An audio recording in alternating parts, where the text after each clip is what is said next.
اللهم صل على سيدنا محمد وعلى آل سيدنا محمد وأصحاب سيدنا محمد وبارك وسلم عليهم.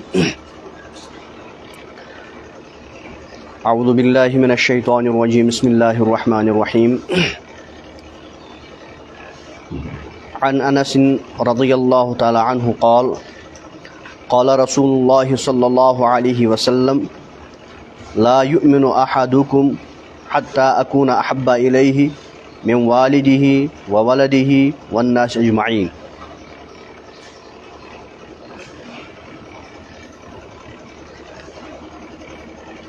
یہ حدیث اس کے راوی حضرت انس رضی اللہ تعالی عنہ ہے. وہ فرمایا کہ حضرت رسول رحمت صلی اللہ علیہ وسلم نے فرمایا لا یؤمن احدکم، تم میں سے کامل مومن نہیں ہو سکتا ہے کوئی، حتی اکون احب الیہ، جب تک کہ میں اس کے نزدیک من والدہ و ولدہ والناس اجمعین، اس کے والد، اس کی اولاد اور تمام لوگوں سے زیادہ محبوب نہ ہو جاؤں. یعنی دنیا اور دنیا میں جتنی بھی چیزیں ہیں، حتیٰ کہ اپنا باپ، اپنی ماں، اپنا بیٹا، اپنی اولاد، جو بھی کوئی چیز ہے، سب سے زیادہ محبوب مومن کے نزدیک نبی کریم علیہ الصلوۃ والسلام ہونا چاہے، اور سب سے زیادہ محبت نبی کریم علیہ الصلوۃ والسلام سے ہونی چاہیے. چونکہ ایک محبت ہے جس کو فطری محبت کہتے ہیں، طبعی محبت کہتے ہیں. اور طبعی محبت کا مطلب ہے کہ اولاد کو ماں باپ سے محبت ہوتی ہے، اور ماں باپ کو اولاد سے محبت ہوتی ہے. وہ ایک فطری چیز ہے، وہ ایک طبعی چیز ہے. ایک محبت ہے محبت عقلی، عقل جس کا تقاضا کرتی ہے، اور عقلی طور آدمی تیار ہو کہ میں فلاں شخص کے ساتھ میرے تعلقات ہیں، اور میں فلاں شخص کے ساتھ ان چیزوں کی بنیاد پر محبت کرتا ہوں. تو جو نبی کریم علیہ الصلوۃ والسلام سے محبت ہے وہ عقلی محبت ہے. اس کا مطلب یہ ہے کہ ہر ایک مومن یہ سمجھتا ہے کہ نبی کریم علیہ الصلوۃ والسلام کے ساتھ میری وابستگی ہو، میری محبت ہو، یہ میرے لیے نجات کا ذریعہ ہے، یہ میرے لیے کامیابی کا ذریعہ ہے. چونکہ ایک بیمار کو ہم دیکھیں گے، بیمار اور دوا، بیمار اور دوا، یعنی اس بیمار کو پتہ ہے کہ میں تب تک ٹھیک نہیں ہوں گا جب تک میں دوا کا استعمال نہیں کروں گا. دوا کا استعمال میں کر لوں گا تو میری یہ بیماری ختم ہو جائے گی، میری طبیعت ٹھیک ہو جائے گی. تو یہ عقلی طور پر تیار ہے، وہ اس دوا سے محبت کرتا ہے، کیونکہ عقلی طور پر وہ سمجھتا ہے کہ اس دوا کے استعمال کرنے میں میرے لیے فائدہ ہے، میرے لیے نفع ہے. یا کوئی بیمار ہوتا ہے، وہ جراح کے پاس جاتا ہے، سرجن ڈاکٹر کے پاس جاتا ہے، اور اس کو پتہ ہوتا ہے کہ جب میری سرجری ہو جائے گی تو میری یہ بیماری ختم ہو جائے گی. حالانکہ اس کو یہ پتہ ہے کہ میرا جسم کاٹا جائے گا، اس میں سے یہ جو گندا مواد ہے یہ نکالا جائے گا، باقی چیزیں. لیکن وہ عقلی طور تیار ہوتا ہے، اس کو پتہ ہے کہ اگر میں ایسا نہیں کروں گا تو میں ٹھیک نہیں ہو سکتا ہوں، میری بیماری ختم نہیں ہو سکتی ہے. تو یہ ایک عقلی محبت ہے. اسی طرح سے جو صحابہ کو نبی کریم علیہ الصلوۃ والسلام سے محبت تھی، وہ بے انتہا والہانہ محبت تھی. یعنی ماں باپ سے زیادہ، اپنی اولاد سے زیادہ، اپنے مال سے زیادہ، اپنی جائیداد سے زیادہ صحابہ کو نبی کریم علیہ الصلوۃ والسلام سے محبت تھی. اور اس کی بہت ساری مثالیں ملتی ہیں، بہت ساری مثالیں ملتی ہیں اس کی. جیسے حضرت عمر رضی اللہ تعالی عنہ نے جب یہ حدیث سنی لا یؤمن احدکم حتی اکون احب الیہ من والدہ وولدہ والناس اجمعین، تو حضرت عمر رضی اللہ تعالی عنہ نے فرمایا کہ یا رسول اللہ صلی اللہ علیہ وسلم، آپ مجھے ہر چیز سے زیادہ پسند ہے، ہر ایک چیز سے زیادہ میں آپ سے محبت کرتا ہوں، لیکن اپنی جان سے زیادہ میں آپ سے محبت نہیں کرتا ہوں، بلکہ مجھے اپنی جان آپ سے زیادہ پیاری ہے، مجھے اپنی جان آپ سے زیادہ پیاری ہے. تو نبی کریم علیہ الصلوۃ والسلام نے قسم کھا کر فرمایا، قسم کھا کر کہا کہ اس ذات کی قسم جس کے قبضے میں میری جان ہے، اس ذات کی قسم جس کے قبضے میں میری جان ہے، ابھی آپ کامل مومن نہیں ہو۔ حالانکہ حضرت عمر رضی اللہ تعالیٰ عنہ، جن کے بارے میں ہمیں بہت ساری فضیلتیں ملتی ہیں، اور نبی کریم علیہ الصلوۃ والسلام نے جب دعا فرمائی تو اللہ تبارک و تعالیٰ نے حضرت عمر رضی اللہ تعالیٰ عنہ کے حق میں دعا قبول فرمائی، اور اللہ تبارک و تعالیٰ نے ان کو ہدایت نصیب فرمائی۔ اس کے علاوہ بہت ساری فضیلتیں حضرت عمر رضی اللہ تعالیٰ عنہ کو حاصل ہے، لیکن اس کے باوجود نبی کریم علیہ الصلوۃ والسلام نے قسم کھا کر فرمایا کہ اے عمر، ابھی تم کامل مومن نہیں ہو۔ تو حضرت عمر رضی اللہ تعالیٰ عنہ نے جب سنا کہ ابھی میرا ایمان کامل نہیں ہے، میں ناقص مومن ہوں، کیونکہ نبی کریم علیہ الصلوۃ والسلام کے مقابلے میں میری جان مجھے زیادہ پسند ہے، تو حضرت رسول رحمت صلی اللہ علیہ وسلم کی یہ خبر سننے کے بعد حضرت عمر رضی اللہ تعالیٰ عنہ نے اعلان فرمایا کہ یا رسول اللہ علیہ وسلم، آپ مجھے اپنی جان سے بھی زیادہ محبوب ہیں، آپ مجھے اپنی جان سے بھی زیادہ محبوب ہے۔ تو حضرت رسول رحمت صلی اللہ علیہ وسلم نے حضرت عمر رضی اللہ تعالیٰ عنہ کو بشارت دی، خوشخبری دی، اے عمر، اب آپ کا ایمان مکمل ہو گیا، اب آپ کا ایمان۔ اس کا مطلب یہ ہے کہ تب تک کسی مسلمان کا ایمان مکمل نہیں ہو سکتا ہے جب تک کہ اس کو نبی کریم علیہ الصلوۃ والسلام کے ساتھ والہانہ محبت ہو، اور نبی کریم علیہ الصلوۃ والسلام کا جو بھی فرمان سامنے آئے گا، جو ان کی سنت ہے۔ اس وقت کیا ہے ہمارا حال کہ ہم نبی کریم علیہ الصلوۃ والسلام کی سنت کو چھوڑتے ہیں، اور یہ کہہ کر چھوڑتے ہیں کہ یہ تو سنت ہے، اس کی کوئی اہمیت نہیں ہے، اس کی کوئی اہمیت، اور یہ ایک ناقدری کی ایک علامت ہے کہ ہم نبی کریم علیہ الصلوۃ والسلام کی سنت کو ناقدری کرتے ہیں، ہم نبی کریم علیہ الصلوۃ والسلام کے ارشاد کو بالکل ایسے ہی وہ چھوڑ دیتے ہیں، اس کی کوئی قدر نہیں کرتے ہیں۔ اور شکر گزار بندے اللہ تبارک و تعالیٰ کو پسند ہے، اور ناشکری اللہ تبارک و تعالیٰ کو پسند نہیں ہے، کیونکہ اللہ تبارک و تعالیٰ نے حضرت داؤد علیہ الصلوۃ والسلام اور حضرت داؤد علیہ الصلوۃ والسلام سے جو افراد وابستہ تھے، اللہ تبارک و تعالیٰ کا باقاعدہ حکم آیا، اعملوا آل داؤد شکرا، اے آل داؤد تم شکر ادا کرو، اعملوا آل داؤد شکرا، تم شکر ادا کرو، یعنی میرا شکر ادا کرو۔ تو حضرت داؤد علیہ الصلوۃ والسلام سوچنے لگے کہ میں کیسے اللہ کا شکر ادا کروں۔ جس نعمت پر نظر پڑتی تھی تو حضرت داؤد علیہ الصلوۃ والسلام سوچتے تھے کہ یہ بھی اللہ کی نعمت ہے، یہ بھی اللہ کی نعمت ہے، یہ بھی اللہ کی نعمت ہے، یہ بھی اللہ کی نعمت ہے، ساری اللہ کی دی ہوئی نعمتیں ہیں۔ اگر میری طرف سے کوئی میرے طرف سے کوئی نعمت سامنے آ جاتی اور میرا اس میں کوئی کمال ہوتا تو پھر ٹھیک تھا، لیکن میں اللہ کا شکر ادا نہیں کر پاؤں گا، وہ حق ادا ہی نہیں ہو سکتا ہے۔ تو حضرت داؤد علیہ الصلوۃ والسلام نے اعلان فرمایا کہ میری طرف سے وہ شکر ادا نہیں ہو سکتا ہے جس طرح سے مجھے اللہ کا شکر ادا کرنا چاہیے۔ تو اللہ تبارک و تعالیٰ کا حکم ہوا، الآن شکرتنی یا داؤد، اے داؤد اب تم نے کیا کیا، شکر ادا کر دیا۔ یعنی جب تم نے کہا کہ میرے بس میں اے اللہ تمہارا شکر کرنا نہیں ہے، میں تمہارا شکر نہیں کر سکتا ہوں، میرے اندر وہ صلاحیت ہی نہیں ہے، بس یہی شکر کرنے کا طریقہ ہے۔ اور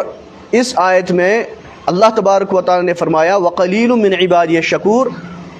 کہ میرے بندے بہت کم ایسے ہوں گے جو شکر گزار ہوں گے، جو کیا ہوں گے، شکر گزار ہوں گے۔ تو نبی کریم علیہ الصلوۃ والسلام کی سنت کو چھوڑ دینا اور کہہ دینا کہ یہ سنت ہے، اس کی کوئی اہمیت نہیں، اس کا مطلب ہے کہ وہ نبی کریم علیہ الصلوۃ والسلام کی اس سنت کو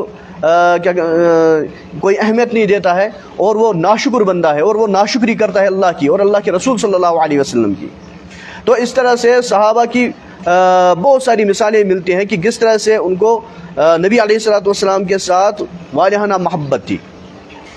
یا جب اللہ کا حکم ہوتا تھا، یا نبی کریم علیہ الصلوۃ والسلام کا جب ان کو حکم ملتا تھا کہ دشمن سے مقابلہ کرنا ہے، اور صحابہ کے ہاتھ میں تلوار ہوتی تھی، اور سامنے یہ دشمن ہوتے تھے، اور ان دشمنوں میں کبھی باپ بھی ہوتا تھا، کبھی بیٹا بھی ہوتا تھا، لیکن یہ جو صحابہ جو حق پر تھے، یہ اس وقت یہ نہیں سوچتے کہ یہ میرا بیٹا ہے میں اس میں رعایت کروں گا، یہ میرا باپ ہے میں اس کی رعایت کروں گا، اس کو چھوڑ دوں گا اور اس کو نکلنے کا موقع دوں گا، نہیں، بلکہ ان کے نزدیک اللہ اور اللہ کے رسول صلی اللہ علیہ وسلم کا حکم تھا۔ تو اس وقت وہ کوئی دریغ نہیں کرتے تھے، چاہے سامنے بیٹا آتا تھا چاہے سامنے باپ آتا تھا، کیونکہ اللہ کا حکم اس کی تعمیل کرنی تھی اور نبی کریم علیہ الصلوۃ والسلام کے حکم کی تعمیل کرنی تھی، اور اللہ تبارک و تعالیٰ کے ساتھ نبی علیہ الصلوۃ والسلام والہانہ محبت تھی، اس محبت کی بنیاد پر وہ جو طبعی محبت تھی باپ کو بیٹے کے ساتھ، بیٹے کو باپ کے ساتھ، تو وہ جو عقلی محبت تھی نبی علیہ الصلوۃ والسلام کی، یعنی جو عقلی طور پر وہ تیار تھے کہ ہمیں نبی علیہ الصلوۃ والسلام سے کیا کرنی ہے، محبت کرنی ہے، تو وہ ان کی وہ محبت اس طبعی محبت پر غالب آتی تھی، طبعی محبت پر کیا آتی تھی، غالب آتی تھی۔ تو بہت ساری ایسے واقعات ملتے ہیں، بہت ساری ایسی چیزیں ملتی ہیں صحابہ کی کہ کس طرح سے ان کو نبی کریم علیہ الصلوۃ والسلام سے محبت تھی۔ ایک مشہور واقعہ ہے، ایک عورت، انصاری عورت، وہ جب غزوہ احد چل رہا تھا تو یہ خاتون گئی، ان کو اطلاع ملی کہ نبی کریم علیہ الصلوۃ والسلام کو شہید کر دیا گیا ہے، تو یہ دوڑتے دوڑتے پہنچی اور یہ رو رہی تھی۔ تو ان کو کہا گیا کہ اے خاتون، تمہارا شوہر بھی شہید ہو چکا ہے، تمہارا بھائی بھی شہید ہو چکا ہے، اور تمہارا شوہر بھی، تمہارا بھائی بھی، اور تمہارا بیٹا بھی شہید ہو چکا ہے، لیکن اس خاتون نے کوئی پرواہ نہیں کی۔ اس خاتون نے صحابہ سے پوچھا، کہا سب سے پہلے یہ مجھے بتاؤ کہ نبی کریم علیہ الصلوۃ والسلام بسلامت ہے یا نہیں؟ تو ان کو خبر دی گئی کہ ہاں نبی کریم علیہ الصلوۃ والسلام بسلامت ہیں۔ تو اتنی محبت تھی نبی علیہ الصلوۃ والسلام کے ساتھ کہ انہوں نے کہا کہ نہیں، جب تک میں خود اپنی آنکھوں سے نہیں دیکھوں گی تب تک مجھے اطمینان نہیں ہوگا۔ تو ان کو صحابہ لے کر گئے اور انہوں نے نبی کریم علیہ الصلوۃ والسلام کی زیارت کی۔ تو اس کے بعد پھر فرمایا کہ ہر کوئی مصیبت اب بالکل آسان ہے، ہر کسی مصیبت کو جھیلنا بالکل آسان ہے، کیونکہ میں نے نبی کریم علیہ الصلوۃ والسلام کی زیارت کی، حالانکہ ادھر سے گھر کے اتنے افراد شہید ہو چکے تھے۔ یہ تھا صحابہ کا مطلب نبی کریم علیہ الصلوۃ والسلام کے ساتھ یہ جو والہانہ تعلق تھا، اور یہ مسلمان میں ہونا چاہے، تب جا کے یہ مسلمان کیا ہے، کامیاب ہے۔ بہت ساری چیزیں ہیں، بہت ساری مثالیں ملتی ہیں، جس طرح سے ہم دیکھتے ہیں کہ جب وہ شمع جل رہا ہوتا ہے تو یہ جو پروانہ ہے، پروانہ اس کے ارد گرد گھومتا رہتا ہے، پروانہ اس شمع کے ارد گرد کیا ہے، گھومتا رہتا ہے، اور وہ بالکل جان کی پرواہ نہیں کرتا ہے، اور اسی میں وہ اس کی جان بھی چلی جاتی ہے، وہ اپنے آپ کو جلا دیتا ہے۔ کس بنیاد پر؟ یعنی اس شمع کی جو روشنی ہے، اس روشنی سے اس کی بڑی محبت ہے۔ اس طرح سے صحابہ کرام رضوان اللہ تعالیٰ علیہم اجمعین کو نبی کریم علیہ الصلوۃ والسلام کے ساتھ اتنی والہانہ محبت تھی، اتنا گہرا تعلق تھا، تو وہ اپنی جان کی پرواہ نہیں کرتے تھے، کیونکہ ان کو پتہ تھا کہ انسان کی زندگی محدود ہے، دنیا چھوڑنی ہے، اور یہ انسان کی زندگی ہمیشہ رہنے والی نہیں ہے۔ اگر انسان کو کامیابی چاہے، وہ اسی چیز میں ہے کہ اللہ سے محبت کرے، نبی کریم علیہ الصلوۃ والسلام سے محبت کرے، اللہ کے احکام اور نبی کریم علیہ الصلوۃ والسلام کے فرمان پر چلنے میں ہی اس انسان کی کیا ہے، خیر ہے اور کامیابی ہے۔ بہت ساری ایسی چیزیں ملتی ہیں۔ ایک صحابہ کے بارے میں آتا ہے کہ ایک صحابی کے بارے میں کہ وہ اپنی کھیت میں کام کر رہے تھے، تو ان کے پاس اطلاع ملی کہ نبی کریم علیہ الصلوۃ والسلام نے وصال فرمایا، تو وہ اس طرح سے بے قابو ہو گئے، وہیں رونے لگے، اور روتے روتے انہوں نے اللہ کی طرف ہاتھ اٹھائے اور دعا کی، یا اللہ، یہ میری آنکھیں جو نبی کریم علیہ الصلوۃ والسلام کی زیارت کرتی تھی، اور میری آنکھیں منور ہوتی تھی نبی کریم علیہ الصلوۃ والسلام کی زیارت سے، اب نبی کریم علیہ الصلوۃ والسلام دنیا میں نہیں رہے، اے اللہ اب میری روشنی ہی چلی جائے، میں اندھا ہو جاؤں اور میں اور کسی کو نہ دیکھوں، اب مجھ سے یہ نہیں ہو پائے گا کہ میں اور کسی کو دیکھ لوں۔ تو اسی وقت ان کی دعا قبول ہوئی، اور برابر آخر تک ان کا مطلب وہ عامہ ہو گئے، اور اسی میں انہوں نے زندگی گزاری۔